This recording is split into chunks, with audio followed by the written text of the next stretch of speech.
ময়মনসিংহের মুক্তাগাছায় উপজেলা নির্বাহী কর্মকর্তা চালককে মারধরের প্রতিবাদে ময়মনসিংহ টাঙ্গাইল মহাসড়ক অবরোধ করেছেন শ্রমিকরা।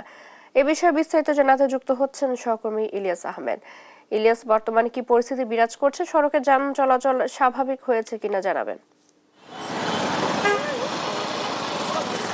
রাস্তার উপরে বাস দাঁড় করিয়ে রাখার অপরাধে মুক্তাগাছার উপজেলা নির্বাহী কর্মকর্তা আতিকুল ইসলাম লাঠি দিয়ে পিটিয়েছেন এক চালককে, যার প্রতিবাদে কিন্তু শ্রমিকরা ময়মনসিংহ টাঙ্গাইল মহাসড়ক অবরোধ করে সকাল 10টা থেকে বিক্ষোভ করছেন। এর কারণে কিন্তু আমরা দেখেছি দীর্ঘ 5 কিলোমিটার যানজটের সৃষ্টি হয়েছে এবং সাধারণ মানুষ কিন্তু অনেকটাই ভোগান্তির মধ্যে পড়েছেন। এবং তারপর কিন্তু আমরা দেখেছি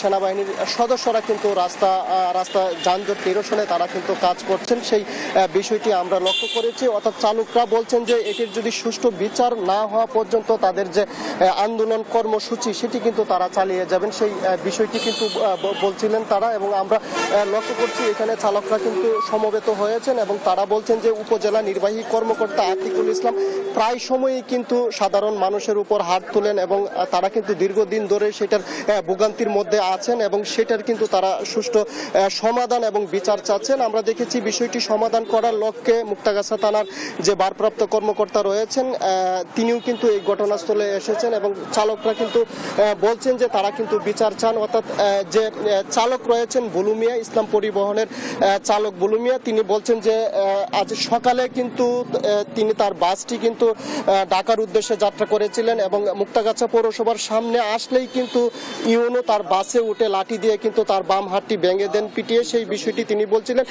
ইউনোর সাথে কি আপনার পূর্ব কোনো বিরোধ ছিল কিনা জানতে চাই। না, ওনার সঙ্গে আমার পূর্ব কোনো বিরোধ নাই। আমি আসছি গাড়িটা নিয়ে, আসা মাত্র উনি আমাকে বলতেছে যে গাড়ি সরানোর কথা বললো না, কিছুই না। আসার পরে বলতেছে লাঠি নিয়ে। পরে বললাম স্যার আমি কিন্তু রোজা রাখছি স্যার, আল্লাহর রাস্তায় মাপ চাই, আমি ভয়ে এই কথাটা বলতেছি, ঠিক আছে। এরপর উনি আমার কোনো কথাই শুনলো না, লাঠিটা নিয়ে আমার একটা বাড়ি মারলো, এইটুকুই আমার কথা, আর কোনো কথা নাই। বাড়ি মেরে আমার হাত ভেঙে ফেললো।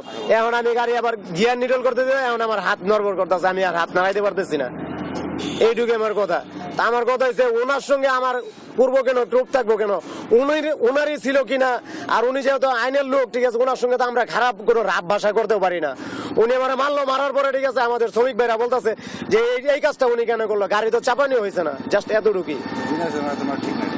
তিনি বলছিলেন যে তাকে কিন্তু অযথা ইউনো মারধর করেছে, সেই বিষয়টি বলছিলেন। আমরা অন্য একজন চালকের সঙ্গে একটু যুক্ত হব।